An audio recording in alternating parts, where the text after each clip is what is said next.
Ok, aujourd'hui, je vais essayer de dessiner un poisson à deux jambes nommé Darwin, en utilisant des formes et des objets du monde qui m'entourent. Par exemple, juste devant moi, je vois un écran d'ordinateur comme celui-ci. Et si j'en dessinais une version plus petite? C'est pas mal. Mais Darwin a aussi un menton qui ressemble à une bulle à peu près au milieu de son visage. Un peu comme une bouée. Imaginez ça autour de la partie inférieure de notre écran. Je vais dessiner une forme de ce genre.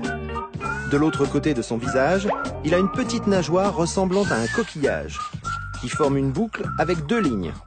Maintenant, effacez vite les lignes intérieures inutiles pour commencer à dessiner ses traits. Pourquoi ne pas utiliser un bonbon en forme de haricot pour les yeux, puisqu'ils sont grands et fins? Ensuite, j'en colorie une partie pour faire ses pupilles. On lui donne quelques petits cils, comme ça, et deux sourcils plus épais. Je vais le faire sourire, donc je vais dessiner des joues, une de chaque côté, comme deux petits croissants de lune bien arrondis. Puis, je vais tracer un sourire pour les relier, comme ça. Voyons voir pour les jambes. À quoi ressemble-t-elle? Elle ressemble un peu à des clubs de golf, non? 4. Non, je n'ai besoin que de 2 clubs.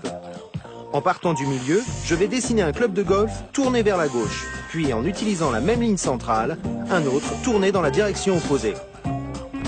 On ajoute quelques petits détails sur ses chaussures, comme des lignes sur ses orteils, de petits points bien ronds autour des chevilles et les rayures de ses chaussettes.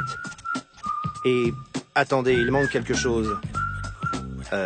Ah, ses mains. Enfin, disons ses nageoires. Je vais les dessiner de chaque côté de ses jambes. Et voilà notre Darwin. À vous d'ajouter nuances et couleurs comme vous le voulez.